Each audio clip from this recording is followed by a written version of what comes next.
What's up, y'all? Reggie here, Reggie Talk TV, etc., etc. Now, let's talk about this Shedeur Samders situation. Now, look, I am not the sports guy. Haven't been for quite some time.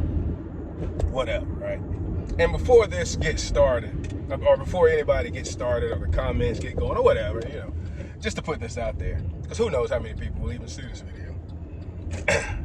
But I'm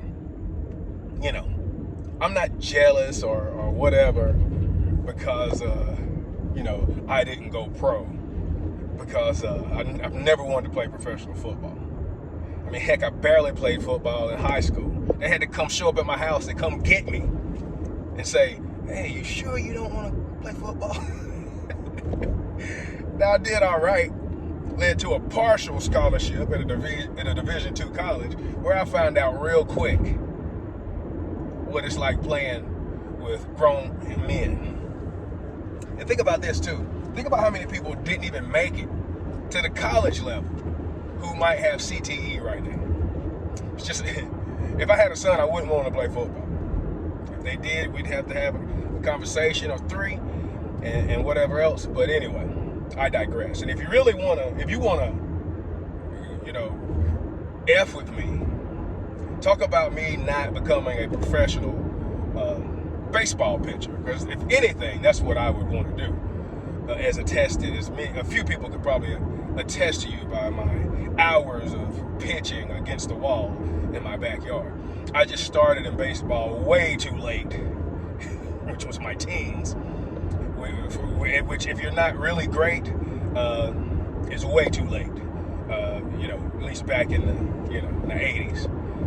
But if anything, I would want to do professional. It would have been baseball player. But anyway, look, man, were y'all not tired of this whole thing anyway?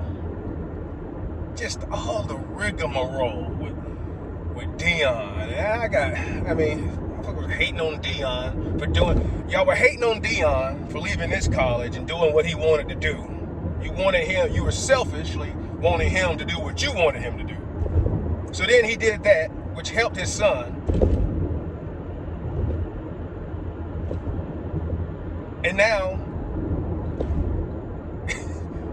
you got this situation where, and many people are saying that part of the reason he fell in draft status was because of Dion and his comments and how he was. But whatever. Look, it's not the freaking 90s. And Shedeur, as great as he is not his dad. So, I mean, things change and quote unquote evolve. So you can't go around doing exactly and just talking this talk and all this egoism, etc., etc. Man, you ain't did nothing to be that worthy and to act like you're like Dion came, like by the time Dion showed up in the NFL, he had did the same thing. And when he showed up on that field, he backed it all up. Now, it was new then, and it was more exciting. You're talking about 30 freaking years or something that's gone by of all the pompous egoism. I don't want to use the word narcissism for this video, but all the pompous egoism and smack talk. And you don't think that the business side and everything else, and just people and the fans in general, might have gotten a little tired of that to a certain degree, to where it's never really been about talent, about solely talent. Now, the more talent you have, the more grace you get, but people want a person with a certain amount of media relation, acumen, and word choice, etc., etc. But anyway, I'm seeing the obviously typical responses. It's racism. Trying to hold us back. I mean, some of these responses and stuff that I've been seeing, man, it's laughable. I mean, this is victim mentality. I mean, and this is ridiculous. You know, one of them I saw was, "No weapon formed against me or formed against us shall prosper." You know, they always trying to hold a black man down and this, that, and the third. When 26 out of the 32 first round picks were black, including the first pick. I mean, come on, y'all. Y'all got to stop this. I mean, do y'all, look, if you're on the kind of the outskirts or the fringe, you don't get tired of it? Like, if you just kind of don't really get involved, but you kind of are like, they always messing with us, they always this, but yeah, are you not seeing this and getting tired of this kind of ish? Oh, I can't stand it. And just, people are comparing it to Eli Manning and his dad in a situation. It's like, dude, they're almost nothing similar. And you can't compare, the two quarterbacks. One, it's a totally different time and systems. It's just a different situation, but we always got to grasp and try to make the quote-unquote analogy, and if you're standing on that analogy, it's going to become a straw man, because eventually it's just not. You have to talk about the principles and the facts at hand eventually. I get it. There are similarities. Heck, there's similarities in so many things in life, but come on, knock it off with the Eli Manning stuff, right? I saw comments about Kaepernick, this, that, and the third, and it's like, what are you talking about? Look, didn't Kaepernick say that the NFL was like a plantation, and the draft is the auction block? But y'all black ass is ready to line up and go back out there. So that's just virtue signaling and trying to get the people on your side and whatever else. Like, who would want to go back to something that you would call a plantation and a slave auction block system? Or do you just say those things for emotional charge and to get people on your side, et cetera, et cetera? I mean, knock it off. No weapon formed against me shall prosper. Look, congratulations to all y'all folks who play professional sports and other professional entertainers, and congratulations to the 26 black people who got drafted. I wish you well and prosper and make all the money under the freaking sun and be successful and have generational wealth and everything, man. But yeah, this y'all need to stop with this. Now, what are you talking about? You think, and here's a point I'm always making when it comes to this. Our Kaepernick, you got what's the estimate? 20 billion or so a year in revenue from the NFL, which used to be a nonprofit, and now virtually is the same thing. About 10 years ago, they changed from nonprofit. Now they're a 501c6. You can Google that. Just right there in front of that. I looked at it earlier. It's on the IRS website. Anyway, I'll talk about that later.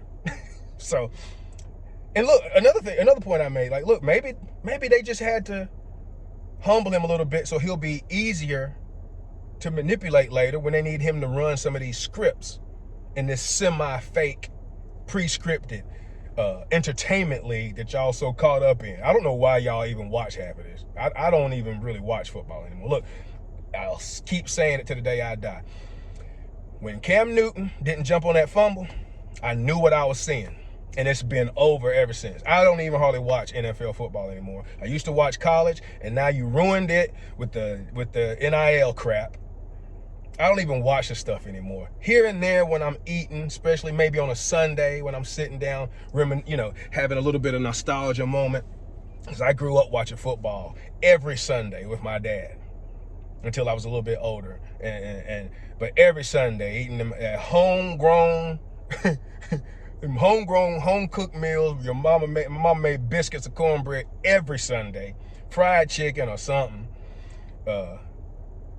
okra out of the backyard, corn out of the backyard many times, tomatoes out of the backyard. So I have those nostalgia moments. I don't even watch this stuff anymore. I don't know why y'all get caught up in this. From the stuff that you've been seeing, more videos on that later. So maybe they had to humble it a little bit, teach him a little lesson. And another point I made, if he's great, if he's so great, he's going to shine anyway. And then what? He's going to make even more money. He's going to have a bigger story and a bigger career, et cetera, et cetera, et cetera, right? Because he'll be the underdog who got treated like this, that, and the third, and they doubted him and whatever else. And he came back and he rose to the top. And if you're great, you're going to be great. So what's the problem? Anyway, where was I going? I had another point I was going to make. Oh my gosh, but stop, please stop with the victim mentality stuff. Y'all are killing me. Almost everybody in the first round was black. Oh, the point I was gonna make. You think, especially, and with Kaepernick, I was saying this years ago, you think these billionaires making money hand over fist in most situations, all sorts of races and black people all in their organization, on their field, on their team, making them all this money. And you think that just all of a sudden, they're going to have a problem with one black dude because he's black? Especially if they are so great that they can make these folks, y'all always talking about and hating on billionaires, they can, but they, then you turn on the NFL and kowtow to all these billionaires. But anyway, you think these billionaires are getting around colluding and saying, hey, don't draft this guy, don't do this because of this, that, and the third, or whatever. Or if they're just maybe getting together. Now, they might have sent some emails somewhere in Cap or whatever, had some conversation, basically saying, look, I ain't got time for this. You got time for this? What are y'all doing? Or something like that, right?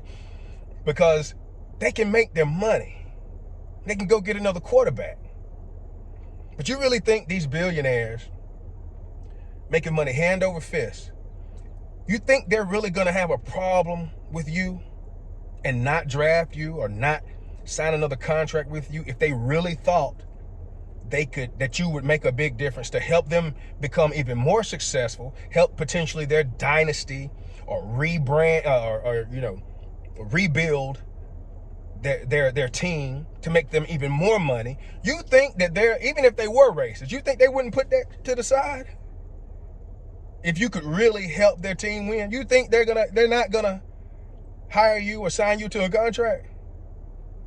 Or is it that they see something wrong and it's something that they don't want to deal with?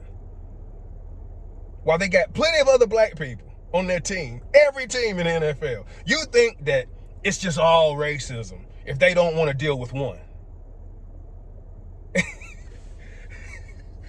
Look, I'm sure there's plenty of racism out there in the NFL and everywhere. I'm not saying that racism doesn't exist, but knock it off.